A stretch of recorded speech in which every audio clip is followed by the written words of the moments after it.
All right, good morning, everyone, and welcome to Kabbalah Café. So this morning, we're going to look at the world of Tohu, which is the world of chaos. And the title of today's class is Kings of Chaos. And I know what you're thinking, wow, that would make a really great band name. Yes, it would. Kings of Chaos. However, it is actually the topic of a great Kabbalistic idea, one that has ties to the beginning of the Torah and one that has a lot of import, a lot of meaning for our lives. So let's jump into it. The way we're going to jump into it is with the opening verses of the Torah.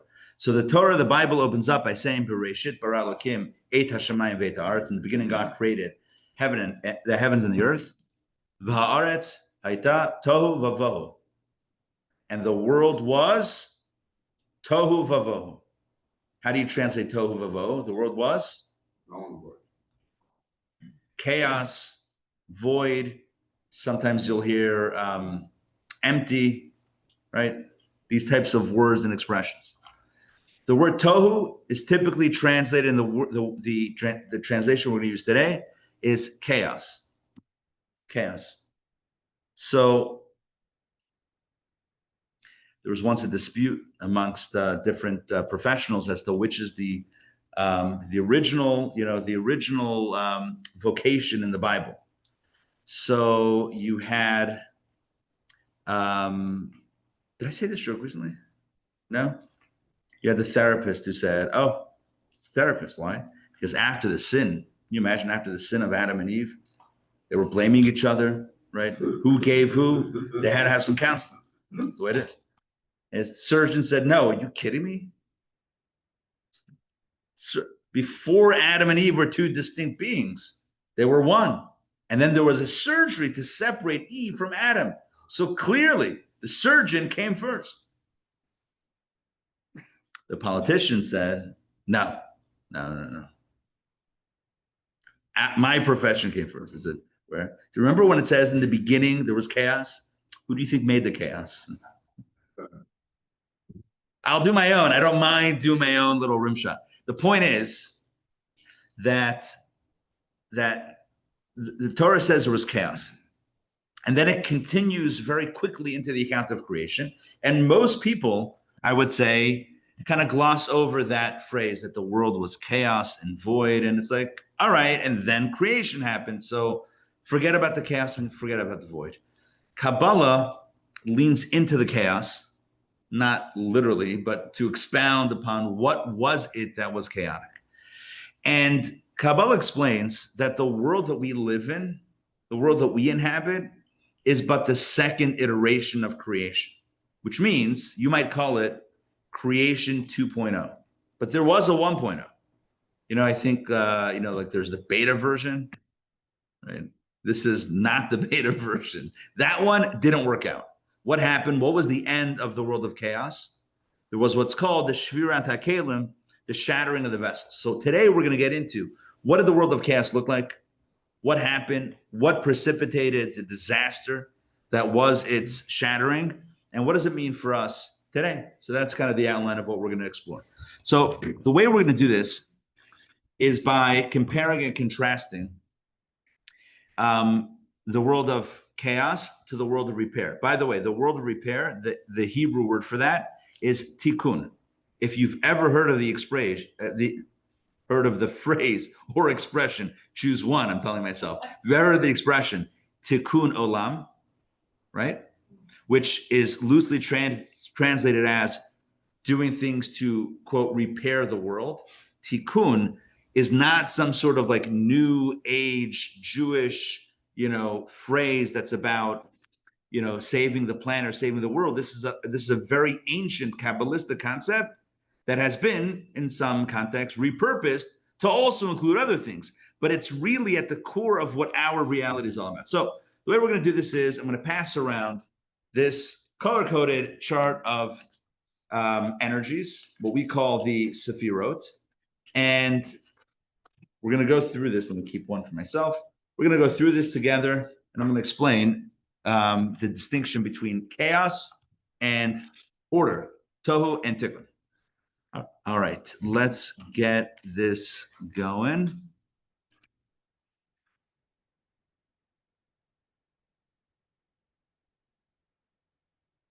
All right, give me a second here. Yeah, we got some extras. Keep some, they're a collector's item. Kidding. All right, here we go. Let me share this with our online crew. All right, so what we have here in front of us is a double-sided chart. One side is in English, one side is in Hebrew.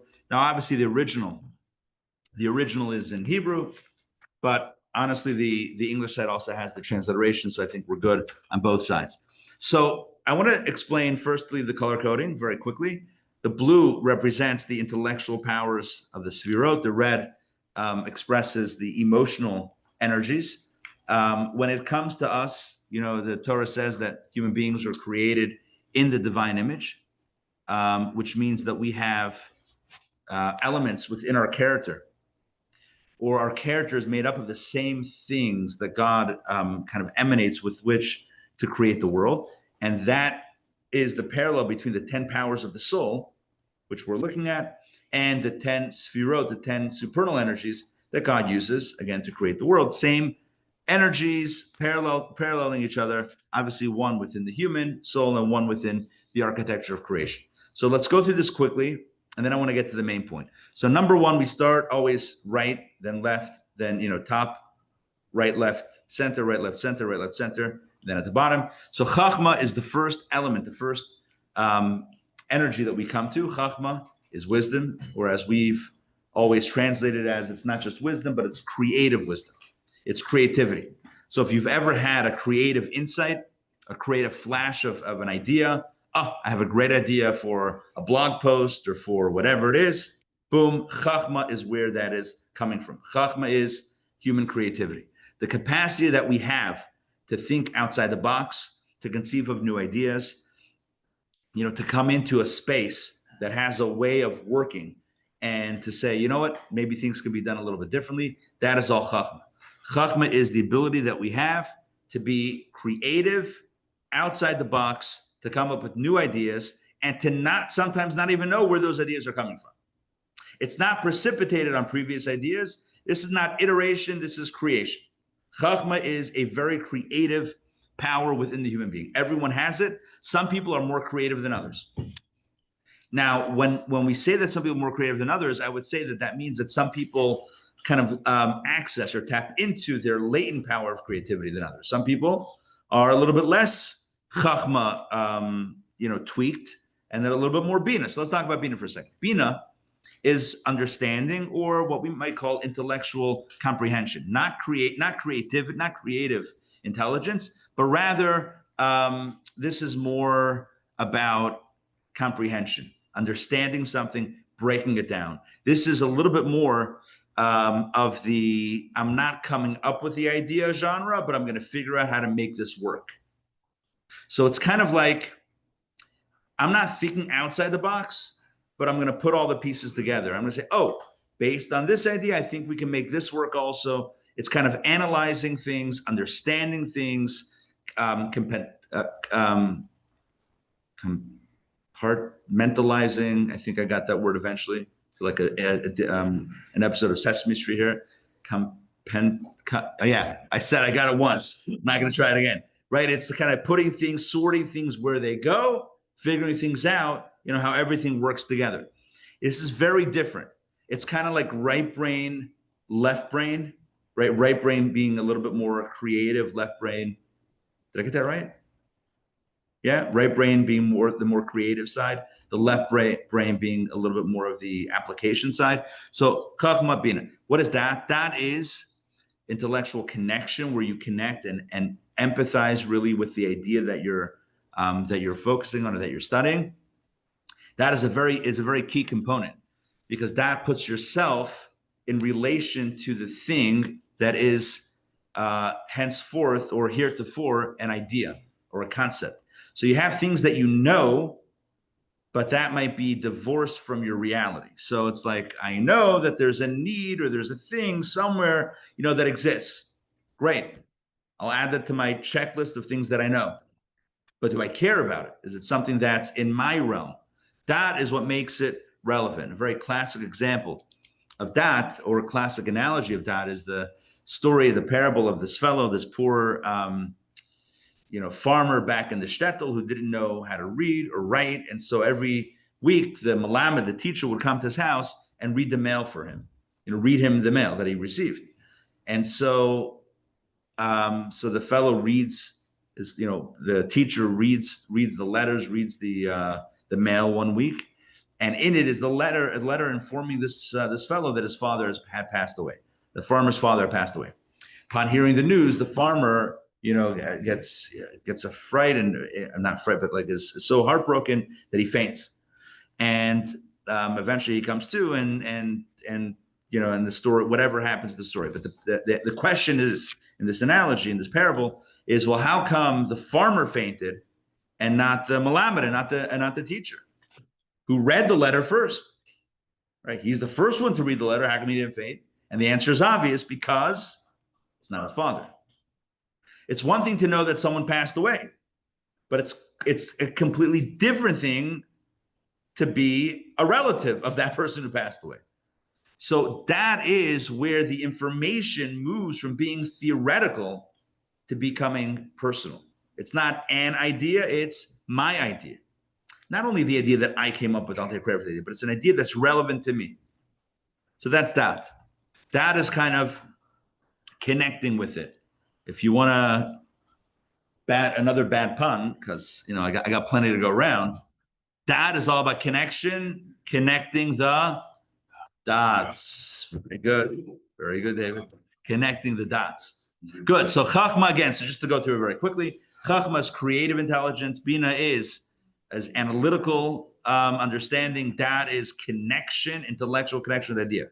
Now we move on from there. Once we have that, now we're primed to feel, because until that, I'm not emotionally invested in it. I mean, it's numbers on a thing. Do I care? Yeah, if you're running the business, you care. The numbers then mean something. That's where that comes in. Then the numbers definitely matter. If you're just, numbers, cool, numbers. Here's how much came in. Here's how much went out. Numbers, right? Either it's plus or it's minus. Numbers, whatever. Am I going to go this way or this way? Minus or plus? I don't know. Whatever the numbers say. That's detached. That's chachma, bina. That's all theoretical. That's philosophy. That is where now it's personal. Because it's personal, that is the mafteach. That's the key that opens up the emotions. And we have different emotions. Chesed, I love it. Meaning, in the case that Elijah just gave, we got a plus by the numbers. Gevura is, I don't love it, right? I don't like it so much. So chesed is attraction and connection. Gevura is distance, severity, space. In relationships, we need both. Chesed is an overture of connection. It's about reaching out, bridging the gap, collapsing space between either two individuals or between two entities. It's all about getting closer. I once heard a great definition for love, which I think would apply to chesed. It's feeling close and wanting to get even closer. So it's kind of already feeling some sort of like attraction, and it's wanting to get even closer. That's chesed. What is gevura? It's feeling distant and taking a step back. Gevura also could be a sense of awe or a sense of respect. A sense of awe or respect makes you respect and appreciate the space and not necessarily wish to collapse the space. Yeah. How does that come from the word Bora? I always struggle with that particular one because Bora or Gibor, which is from the same root of Hebrew, is actually a very powerful word that you describe somebody that is achieved something very significant, or is very strong, or is, like you said, a leader, or is a Gibor, something along that line. And here it sounds almost like it's kind of like it's not that great, the Gibor part. So literally, Gevura means, I believe, might and strength. It's harder to say no than to say yes. It's harder to create space than to collapse the space. I can't say across the board, but in general, right? It's to create boundaries, to create space, to create definition.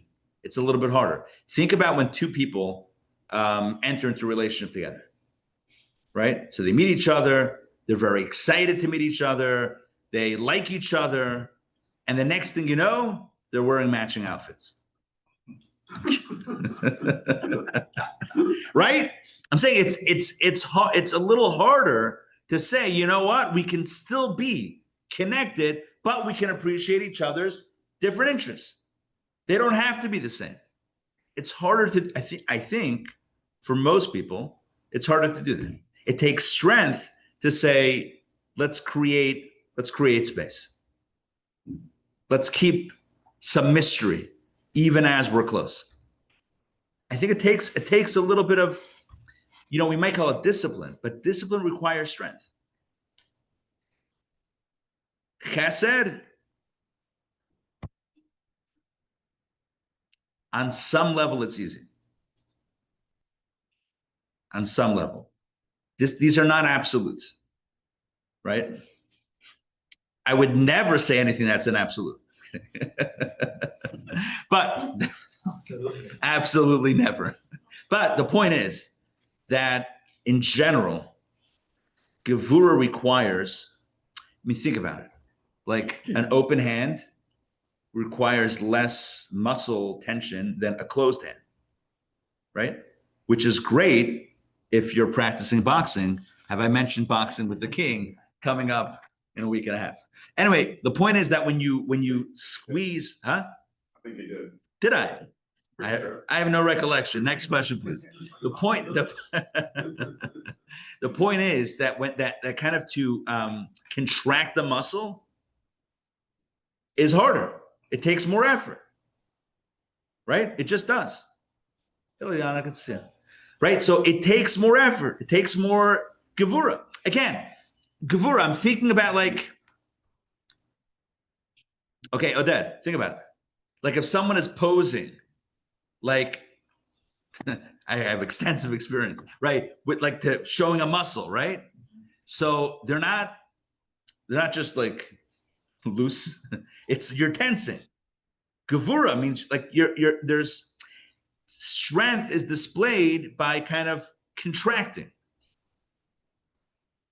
That's what, right? It's contracting of the muscles as opposed to just. So open, chesed is open.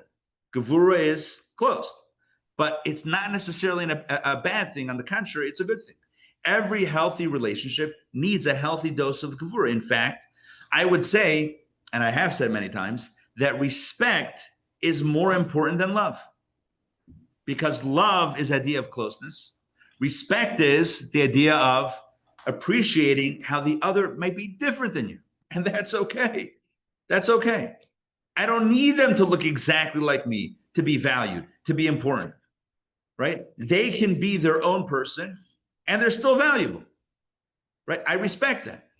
Again, just think about how we use those two words in conversation. Somebody makes a statement and you say, I love that. What does that mean? It means you share that opinion. If you say, I can respect that, you know what it means? You don't share that opinion, but you're allowing room for that opinion to exist. Now, of course, there's the American way, which is to say, you're now canceled. And I hate you. Be gone now. I shall blow you up. Now that's okay, but that's a third approach, but that's not on the chart. That's not on the chart. So chesed is, I love that, meaning I'm right there with you. Oh, you just said something that I love, meaning that I agree with. If I hear you say something, an opinion about something, and say, I respect your opinion.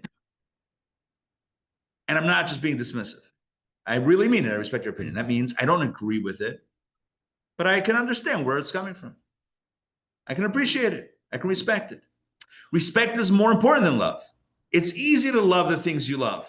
That doesn't require any effort. The Torah lists the non-kosher birds.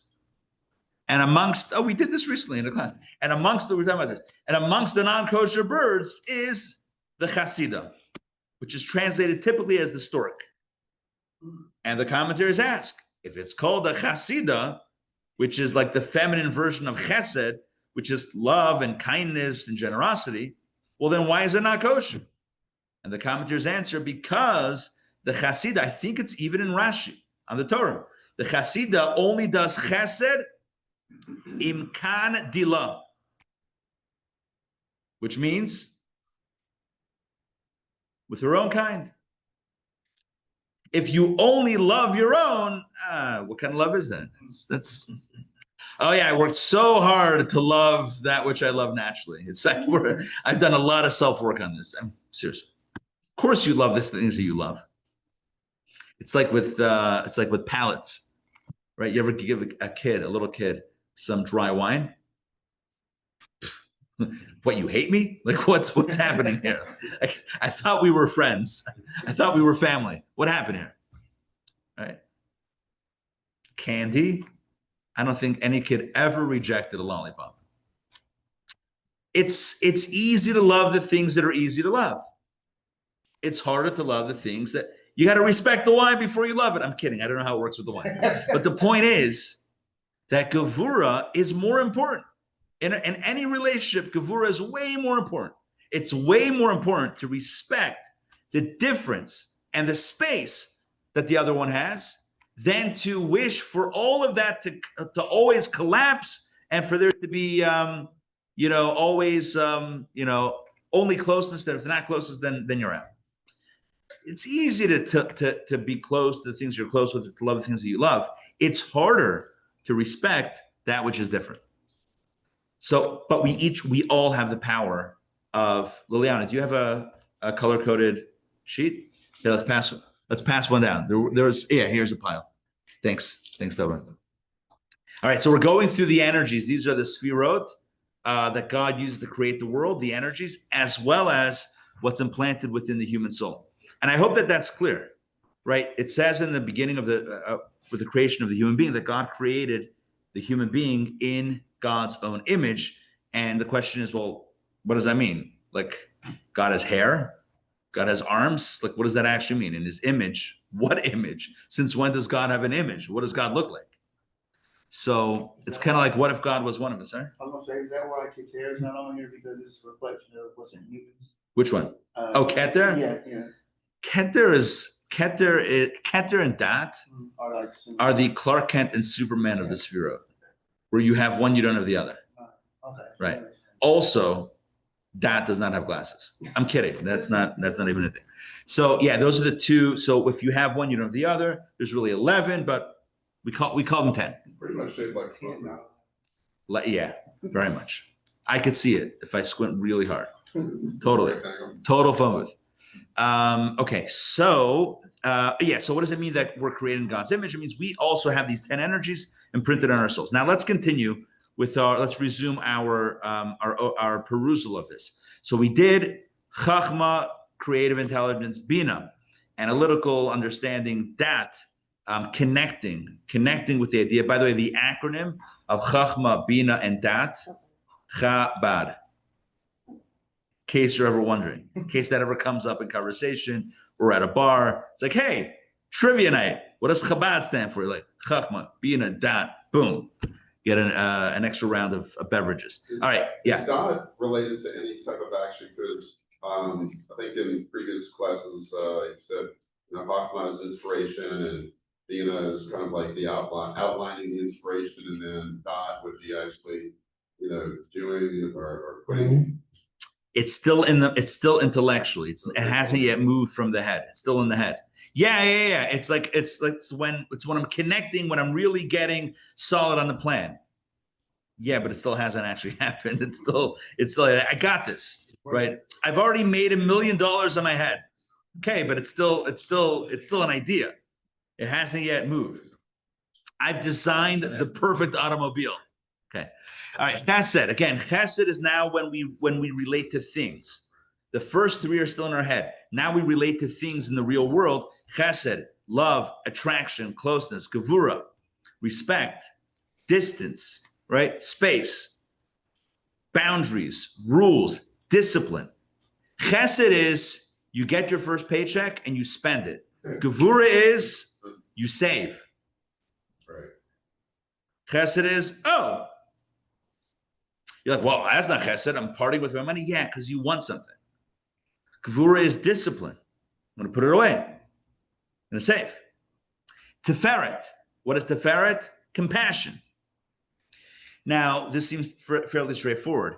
Compassion is a hybrid. It means I feel a closeness to the other, but I also feel a little bit of distance, meaning a little bit of judgment. But because I'm judging them, because I'm judging, I say, well, this person deserves my compassion or my empathy. So I'm going to give to this person because I've judged them. See, chesed gives without judgment. Chesed is not compassion. Chesed is openness. It's generosity. It's giving. Tiferet is, oh, I feel bad. Therefore, I'm going to give. That, oh, I feel bad means I've done some judging, which is a product of gevura, which is a little bit more analytical, which is why it's on the left side under Bina, right? So it's a little bit more analytical, a little bit more judgment. And because I'm judging the other to be needing or whatever it is, therefore I will give, thus the compassion kicks in. So it's a hybrid, a bit of a hybrid between chesed and gevura. The next one down is netzach. What is netzach? Netzach is ambition. Netzach is the power that human beings have to be ambitious, to achieve. Another meaning of netzach is like nitzachon in Hebrew, which means victory. What is victory? Victory is achieved when you press on despite the obstacles in the way. Netzach is human drive to push until you achieve your goal, until you achieve your dreams. Some people have very high netzach. By the way, let me just explain that for a second. We all have, our souls all contain all of these 10 energies. However, different people have different measures of each of these 10. It's kind of like, think of a soundboard, like an audio soundboard with a mixer, right? Mixer, audio mixer. I'll eventually get it. And like each channel, each of these 10 energies is like a channel. The question is it bumped up? I know, like I've seen equalizers, mixers. You got your bass, you got your mid-range, you got your treble, right? Sometimes you're like, let me tweak all of them up. I don't know, you could just raise the volume, I think. I don't know that that's actually doing anything. But when you're like, okay, let me, the lower end is a little too boomy, or the higher end is a little too tinny, well, then you can tweak. Well, once we know what's going on inside, we have the ability to tweak, like, oh, I need a little netzach boost. I find myself kind of stalling out in projects. I find myself getting excited about things, but not carrying it to the finish line. Okay, let me tweak my netzach. And you're wondering now, well, how do you tweak your netzach? First step is awareness. Second step is digging deep and tweaking and emphasizing. But it's important to know, sorry. Started studying this. I at first understood it as though here's one point and here's gevura, here's one point, here's hesed, right? But like you said, it's actually more easily understood to be like a spectrum. Like all those points are like there's always hesed and gevura, but it's a spectrum of amount that's connected to together. Correct. And certain people will have more on one side or more on the other. And it is divided into 3 columns. There's the right column, the left column, the center column. All rights are connected, all lefts are connected. There's different ways. You see the different lines. There's different lines to connect all of these different energies. Some people just are, they're very chachma oriented. They have a lot of creative ideas, but ask them to break it down for me.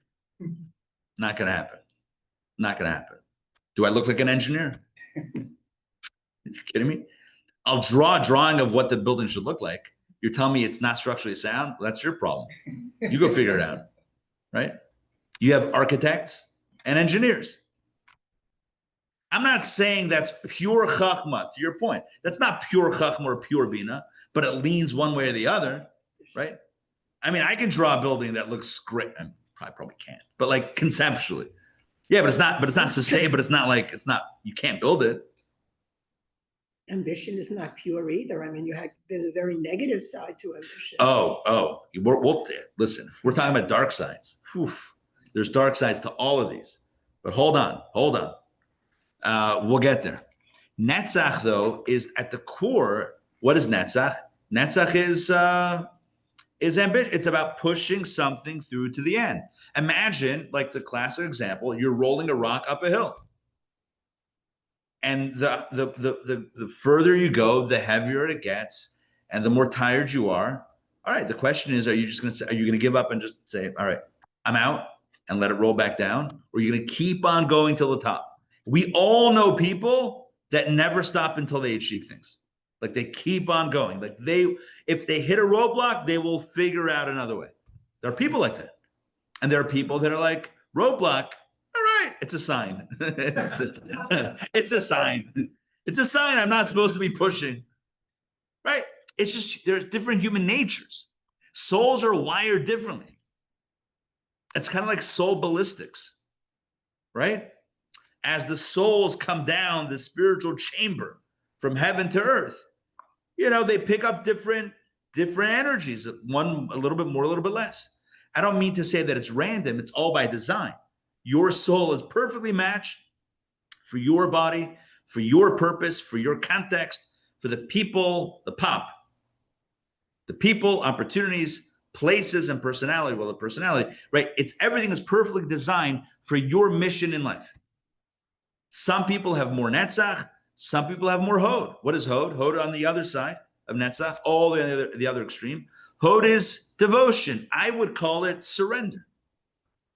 Hod is basically, all right, I'll yield to you.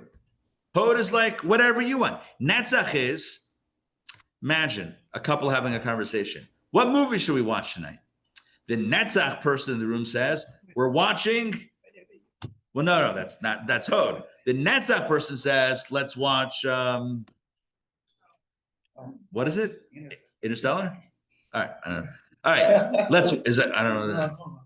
Oh, is it? Okay, cool. Yeah, but the netzach person will say, we're definitely watching this. Well, should we? No. Is it Interstellar? Is that what it is? Interstellar? Interstellar, that's it. We're watching Interstellar. Why are we watching this? Because I said so. All right, because that's so. All right. Now, that's a confident person. Netzach people come out very confident, very ambitious, very go-getter, very, could be controlling, could be the dark side. I see you really wanted to get to the dark side. I don't mind getting to the dark side. The dark side of Netzach? No, let's do it. I'm always up for the dark side.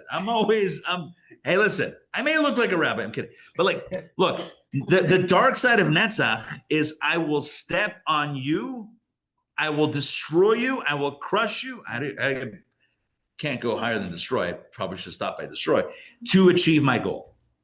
And I don't care that there's bodies that lie in the wake of me getting to where I want to go. That's what I need to do to get where I need to go. I mean, how many, in the past, I think today we have engineers and other things that maybe aren't like as, maybe we don't need to do this, but I think back in the day, an army that needed to get across a river. I don't know. Back in the day, at least what I've heard, maybe it's a parable and, it's a parable, but soldiers would just give their lives to form ultimately a human bridge. That's it.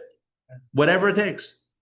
I don't know what that's an analogy for, but whatever. I don't know if that's Netzach, but Netzach is whatever it takes. We got to reach our goal. Nitzachon, ultimate victory. Ultimate victory requires a lot of everything, including sacrifice. So yeah, can Netzach be perverted and can Netzach become like one of the ugliest? Absolutely. By the way, Chesed also can become very ugly. Chesed can go from love to also controlling. I want you to look exactly the way that I look. Right? I don't respect the difference. Your difference. I want you to look exactly like I do, and it's got to be like that. All right. So anyway, Netzach. On the other side is Hod. Hod is, again, translated here as devotion. I would call it more surrender. It's the exact opposite of Netzach. So if you think of Netzach, back to the movie, Interstellar. So, right. So the Netzach person says, Interstellar it is, and it's always been. The Hod person says, I don't know. What do you want to do? Hod is yielding, right? You come to emerge in New York City. Do you drive in New York? Yeah, it's a smart, bike, yeah. You come to emerge. There's always the guy that's like, well, I'm taking it because I'm here. Two cars pull up to a merge or to a stop sign at the same time. Who goes first? Usually the one with more netzach, because the one with Hod is like, no, you go. I'll flash you 1,000 times and be like, no, go. Then as soon as you go, I'll gun it. No, I'm kidding. No, that's cruel. No, right? So there's the Netzach person. That's why in France we have a rule to run on the right, because this would never work. This would never work. The first at the right. Interesting, because right is Netzach. I mean, it is, but wait, one on the right. How do you know which one is on the right, though? Who's right? Who's right? Oh, my. So wait. If we're both, oh, so it would be this person. Although for this person, if you keep on going right, it'll be that person. If there's 4 people on it, then who's the one on the right? Then we have a roundabout.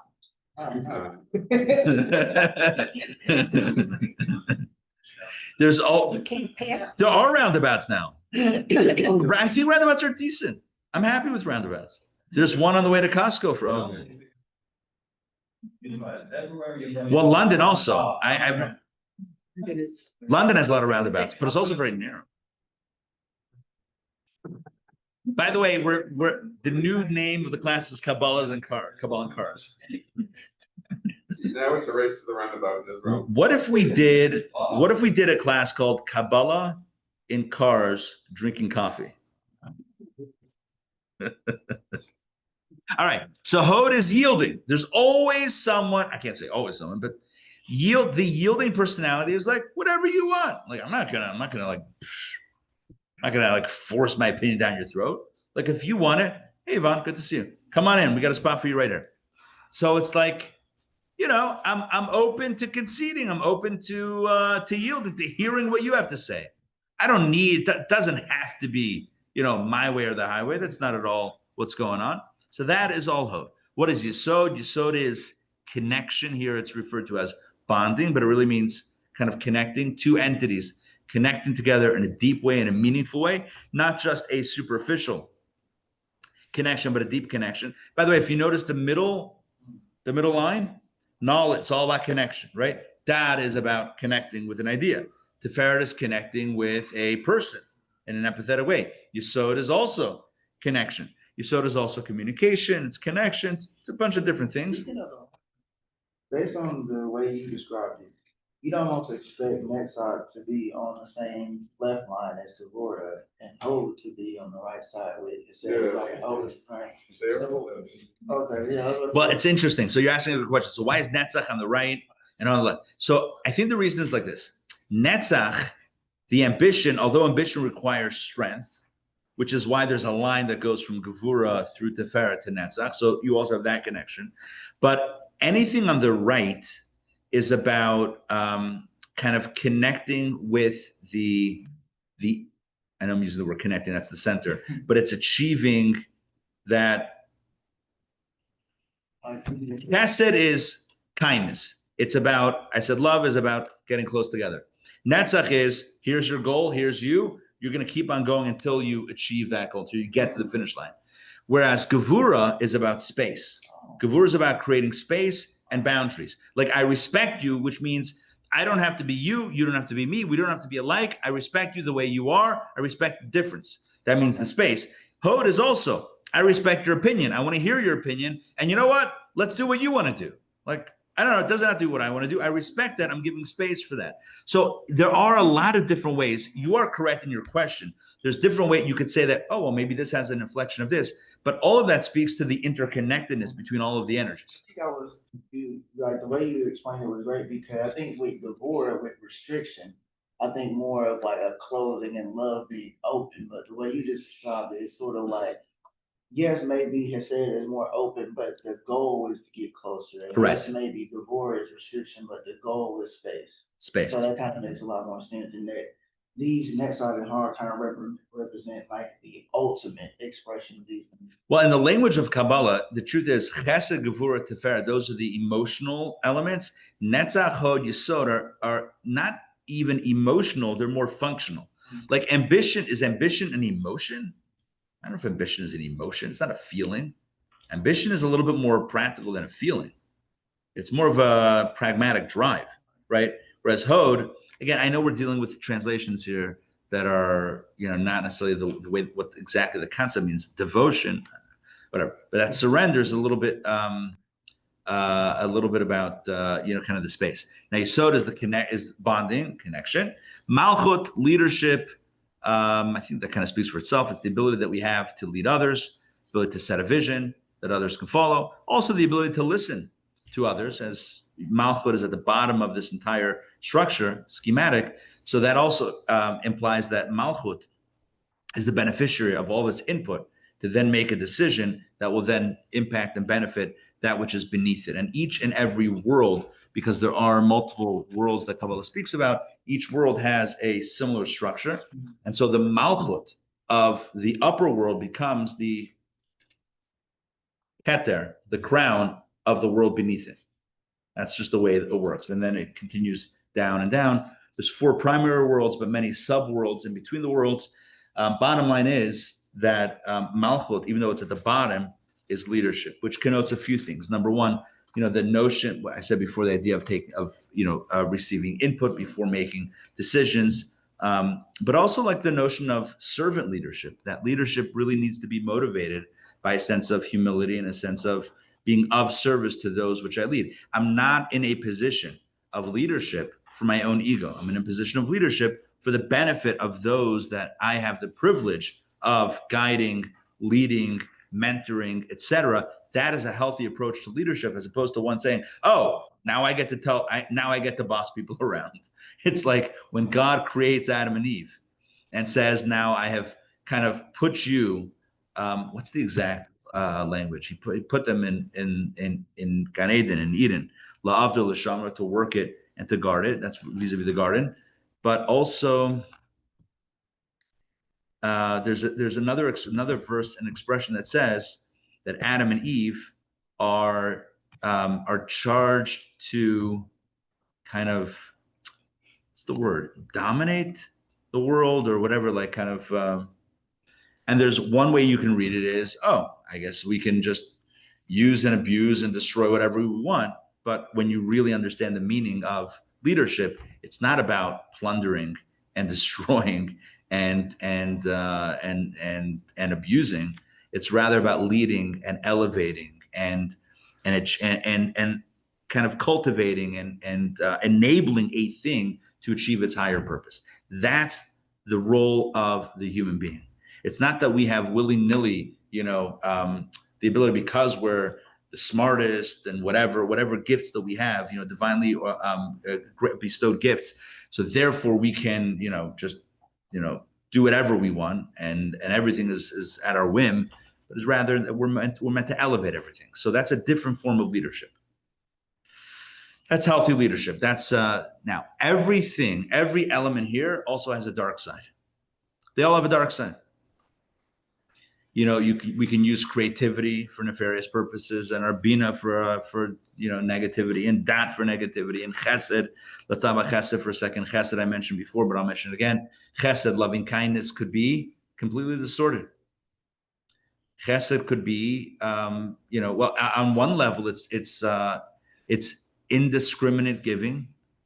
If a child asks for a knife, giving a child a knife. Right?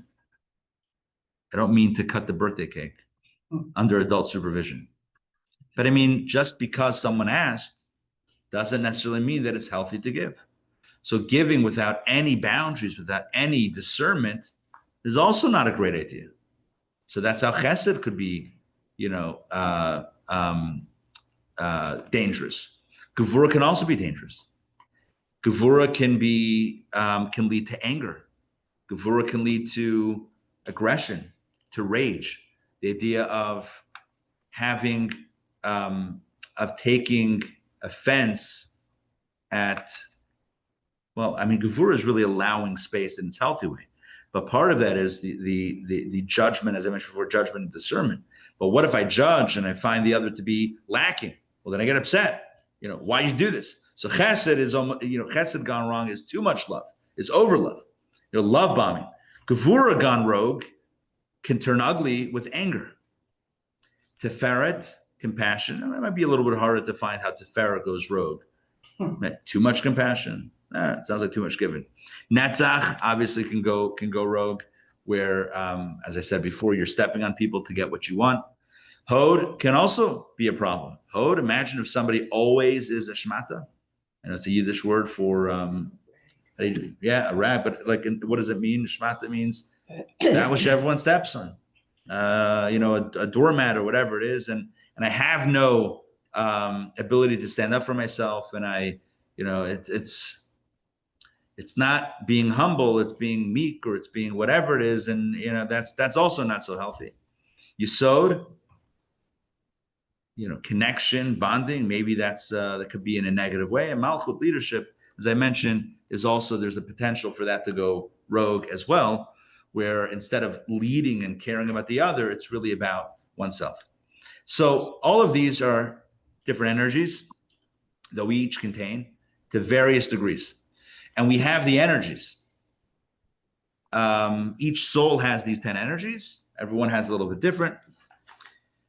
But what's cool about this chart is that it describes what's going on. When you have a feeling or you find something that's not working out well, you can look within yourself and say, okay, so what's going on here? What do I need to identify? What do I need to kind of hone in on? Is my chesed where it needs to be? Or is my, hod where it needs to be? And whatever the area of focus is, this can help guide the process. And there are mystical texts that speak about how to deal with all these things. But today, I want to get to chaos, back to chaos. What is chaos? This is a configuration called the partzuf. Partzuf literally means face. Why is it called the face? Because like a face, it's got right, left, and center. See, I did right for you guys. How am I saying? How kind is that? Right, left, center, an eye, and a nose. What does that look like? I don't know. Kind of looks like this, a little bit, right? Boom, boom, boom. It's called the partzuf. Why is it partzuf? It's balanced. You have a right, you have a left, you have a center. A right, left, center, right, left, center. And that means that by nature, or by its very design, these energies are designed to work in concert with each other. So when you feel a little bit netzach, leaning netzach, your hod can kind of correct and say, hold on. It's kind of like driving. You're never driving with the steering wheel straight, locked in. I mean, if you are, you'll be off the road pretty soon, God forbid. Right? You're always correcting and recorrecting. Right? Even on a turn, you're turning up, up, up, up, up. That's what this represents. That's why it's configured. You might wonder, well, why is it configured like this? It's also helpful to know right side energy, left side energies. That's part of it. But in addition, it also is inherent in this chart that one energy is going to balance out the other energy. What happens in a model where there's no balance? What happens in a model where each energy is tweaked 100%? The bass, the mid-range, and the treble are all amped up, and your volume's on high. What's going to happen to your speakers? They're going to bust. They're going to blow. The speakers are going to blow. I don't know if they actually are, but in this analogy, they are. They will. You won't be able to hear. It's going to be too much distortion. The world of Tohu, right? And this is, the Torah says, the Torah doesn't describe this mystically, but the mystics fill this in. In the beginning, before the world that we know of was created, there was a world of Tohu, a world of chaos. What was chaos? Chesed was 100% chesed. Gevura was 100% gevura. Netzach was 100% netzach. Hod was 100% hod. You put those four people in a room, what's going to happen? Put them around the table, have a conversation. Let's get something done. You ever have like a meeting with very strong personalities? It usually devolves into chaos. If no one yields, if no one is willing to take their level, whatever it is, and knock it down a little bit to balance out and harmonize with someone else, if no one wants to or has the ability to, everyone's like, no, I come in 100% with my idea, and I will not, I'm not going to leave this room until my idea gets implemented. You have that 10 with 10 people in the same room. No one's willing to yield. What's going to happen? Huh? The Knesset, right. Exactly. Welcome to politics. But it's chaos. Yeah. same if you have people who, they're always cannot take decision. Like, Mm. You're saying put 10 hodes in a room. Yeah. Correct. Yes, correct. But the point here is that if everything is amped up 100%, it's going to get a little dicey. It's going to get a little bit too intense. It's going to get too chaotic. So the world of chaos, in the language of Kabbalah, is where the light was abundant and the vessels were small. Meaning, each of these energies is comprised, like everything in existence is comprised of light and vessel, right? The energy and then the container for the energy. So these energies, these 10 sfirot, existed in the world of chaos, but the light was amped up 100%, and the vessels couldn't contain it. They couldn't get along, and so they exploded. That's what we call shvirat hakelim. Imagine, if you will, you hold a paper cup, like one of these coffee cups, and instead of pouring a little bit of water into it, you take a fire hose, right? And you blast it with a fire hose, right? What's going to happen to the cup? Pieces. Yeah. What happens if you, what happens if you expose a human eye to the full brightness of the sun for an extended amount of time? You're going to damage the eye, God forbid. Too much light for the vessel is not good. A little bit of light is good. Too much light is not good. I don't only mean literal light. I used an example of literal light, but it's conceptual light. If you're teaching kids, right, and you give them information that's above their level of understanding, what's going to happen? Not only is the information not going to go into their brains in a subtle way, their minds, it's going to make them confused. Shvirat hakelim. Now, I'm not saying, they'll never be able to understand anything again, but I'm just saying that it's too much. The Talmud, Kabbalah, does speak about instances where individuals were exposed to a spiritual light too big for them to handle. And we have the story in the Torah, even, of Nadav and Avihu, the two sons of Aaron, who entered the Holy of Holies, who brought a sacrifice that they should not have brought, meaning they got, karban means to get close. They got a little too close, and they lost their lives. Abba nichnas lapardis, 4 entered the garden, and only 1 came out okay. One of them passed away. One of them lost his mind. One of them became a heretic. Only Rabbi Akiva entered in peace and exited in peace. There is this concept of too much light for the vessel, too much whatever it is for the container to hold. It's true with physical light, it's true with ideas, it's true with spirituality, it's true with water in a paper cup. Too strong can break the vessel. And so what's the point? In the primordial world of Tohu, of chaos, there was a lot of light, and the vessels were not so strong. And thus the vessels broke. That was a non-sustainable situation. You take very strong personalities, put them in the same room, and the meeting might go off the rails. It might devolve into chaos and shouting and accusations. It might devolve into the whole operation just breaking down. So then God said, all right, that's not going to work. What we need is then a different type of world, what we call the world of Tikkun, the world of repair. It's called repair because in addition to it being a stable world, see, let me just pause for a second. The opposite of chaos in this context would be stability, not repair, right? So one would think that there would be a world of chaos, instability, and then a world of stability where everything is turned down a little, a bunch of notches. Chesed is chesed, but it's also like it can listen to gvur a little bit. Hod is netzach, but it's okay with hod also. Like they can all get along. Harmony. I'm looking at your shirt, Yaakov. I'm seeing different colors, but they're all in proximity. They're getting along. It looks like they're getting along. They're not fighting with each other. That's what Tikkun is. Tikkun is different colors that are getting along. I'm a yellow, you're a blue, we'll figure it out. I don't have to be all yellow. You don't have to be all blue. We can get along. We can understand each other. That's Tikkun. Why is it called Tikkun? It should be called the world of stability. What would that be in Hebrew? Oh, Dad. Yitzivut. Yitzivut, a word that I've probably never heard of.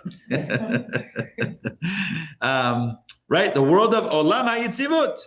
There's Olam HaTohu, Olam HaYitzivut. I'm just going to say that word now for the rest of the class. World of stability. It's not called stability. It's called repair, tikkun. Why? Because it's not just that we're meant to enjoy the world of stability. We're meant to actually repair the shattered pieces, the broken pieces from the world of chaos.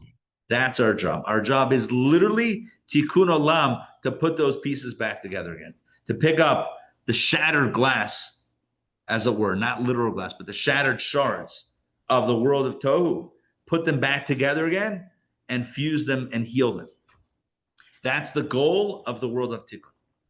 What it means is to go into the spaces, give me a quick second, is to recognize that even in our world of stability, there are elements of chaos. But it's about going into the spaces of chaos, the remnants of the world of chaos. We don't live in a world that is exclusively chaos. We live in a world that also has chaos. But the goal is to go into those chaotic elements and then to heal them. And healing them is called tikkun. It's called repair. Repairing that which was broken in the shattering. Yaakov. Well, is there a Hakma and a Hesed to bear it, or are there just damaged Where? ones? Where? Or anywhere. Hold on. In the world of Tohu, everything broke. In the world of Torah. Everything broke. It's like a scientist mixing too many things together, Right. and all the beakers are busting. So they It's a recreated- beaker buster, they huh? were all recreated. Yeah. Everything is recreated, but this time, let me just finish the contrast. Thank you for asking. In the world of Tikkun, the light is smaller and the vessels are bigger. Okay. So it's sustainable. Now you're using a steel cup for a moderate flow of liquid. All good. It's all good. But even within our world of relative moderation, you do have remnants, vestiges of chaos. We do have elements of chaos and negativity and all sorts of, agitation. And the goal is to enter those spaces and to fix them. And I would say like this. I mentioned before that everybody, all of our souls are wired differently. All wired in order to do the tikkun, the repair that our soul is destined to do. We all have elements of chaos in our own personality. We all have elements of chaos in our experience and in our travelings through life. We encounter situations that either they're literally chaotic, could be literally chaotic, or it just means they're out of balance. They're not where they need to be. And everyone has a challenge somewhere. Some people have a challenge with their emotions. Some people have a challenge with their behavior. Some people have a challenge with their relationships. Some people have a challenge. Everyone's got a challenge somewhere. There's a little chaos. Again, how literal that is depends on the context. But even if it's not literal chaos, but it's still a challenge. The goal of life is to utilize our souls to repair those areas. Now, when I say the word fix, don't get me wrong.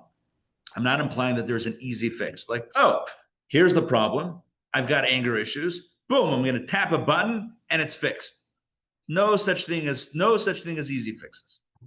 But what it means is to recognize that this is my purpose in life.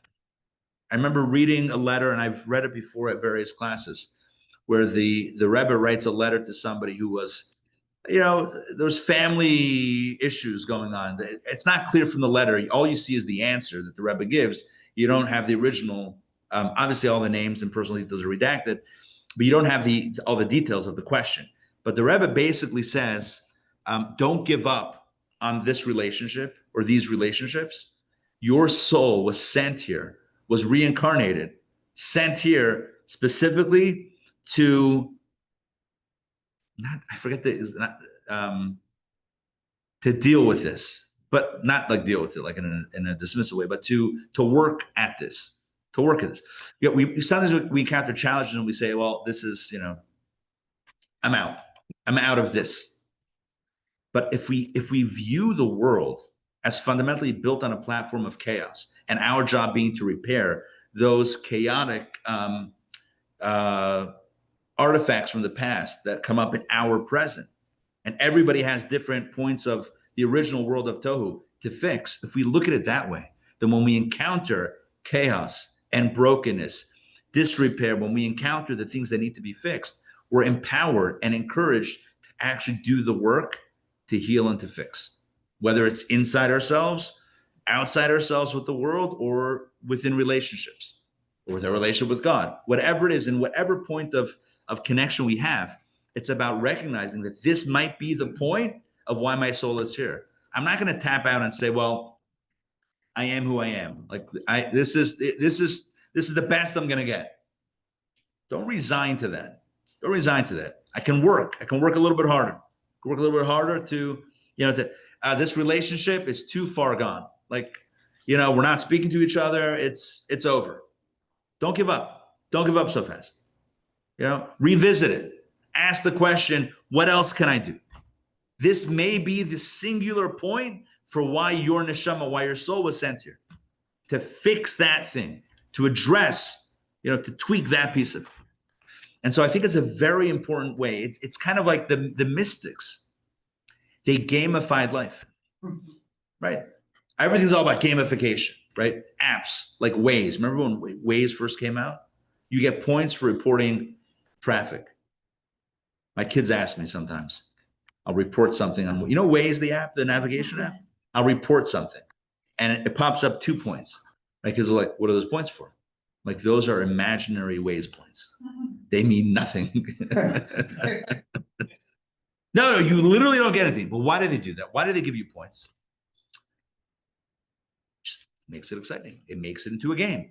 It's no longer I'm commuting to work. Now it's like, oh, police, boom, 6 points, right? Hazard on the road, boom, 6 points, right? They ask you, is there still a car on the shoulder? Yes, 2 points for confirming. No, 2 points or not confirming, or whatever that word is, right? Why do they do that? So what do the Kabbalists do? I'm not saying the Kabbalists, I'm not saying it's a ruse, on the contrary. But what did the Kabbalists do? They said that there's an objective to life. It's about Tikkun. It's like Super Mario Brothers. Ba-da-ba-ba-da-bam, there's coins to collect, right? There's monsters to vanquish. There's princesses to rescue, right? There's underground layers to visit. Da da da da da da. Da da da da da da. Remember this? Remember the tunes? Da da da da da da. There's levels to achieve. Fundamentally, we're the platform of this reality. Oh, Frank says you can upgrade your car emoji with the points. All right. now I know. Although, yeah, that's hilarious, Frank. What's the point? We're fundamentally built on a platform of brokenness, which means that our job is repair. We're all being brought into the company to fix something, right? And each of us has unique tools. And the question is, well, how do we know what to fix? It's like we were given this job and we weren't given any instructions. Oh, we don't know what needs to be fixed? We have such I have no idea. Really?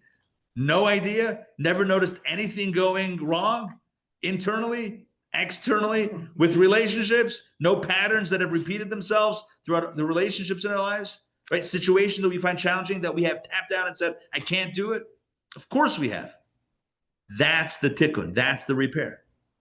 And we're empowered to do so. Say, no, I'm disempowered. My blends of herbs and spices, right?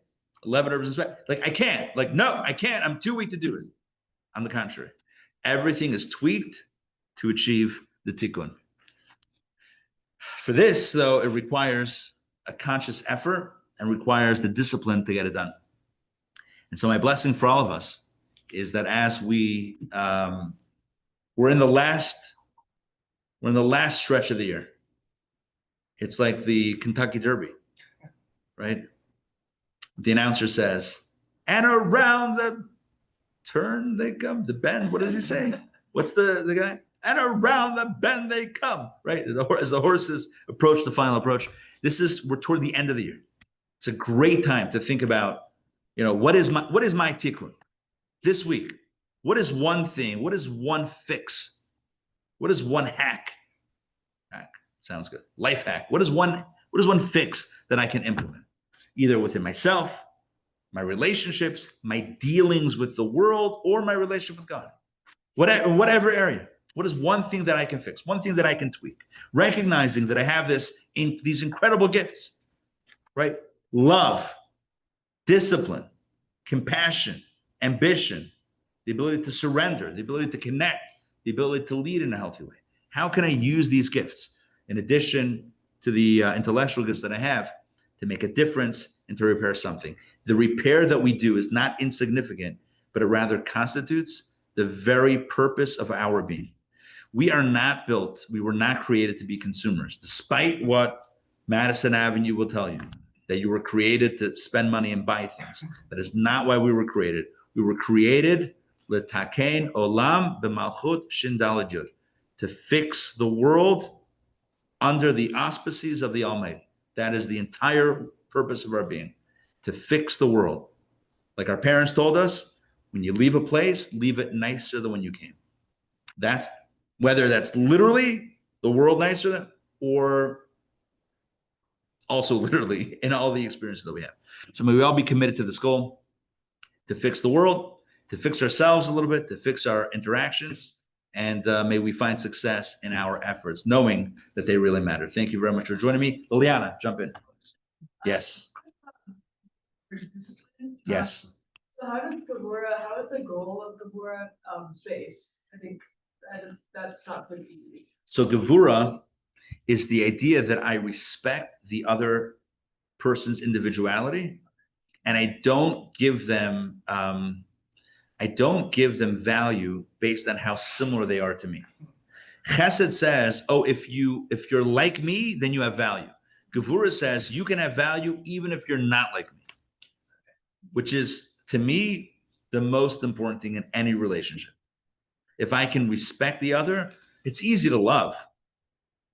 It's harder to respect. If somebody loves someone, guess what? They can love someone else also. That love is not exclusive. But if you respect them, then you're going to respect them. There's a difference there, right? If you respect the other, now you've created boundaries around that relationship. If you love them, sure, but you can also love someone else simultaneously. Respect is a little bit different. So respect is, and that's Gevura. Gevura is creating those boundaries. Yeah. Good. Any questions, comments, rebuttals?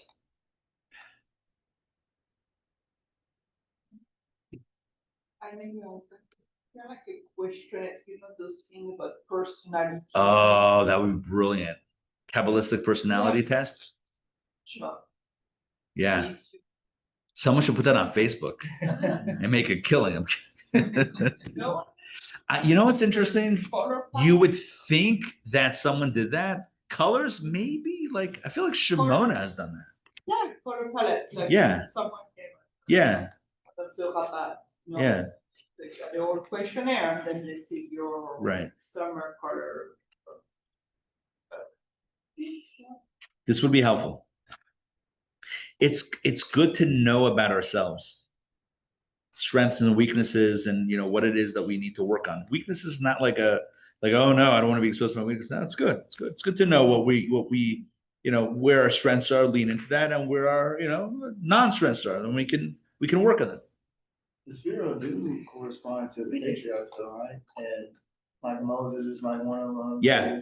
Yeah. So in a way, like if you identify with like one of the patriarchs more so than in a way, like that's sort of like seeing which one is more aligned. Abraham is Chesed, Right. Isaac is Gevura, Jacob is Tiferet, and then it goes on with the other. We have 7 Ushpizin, 7 guests on Sukkot.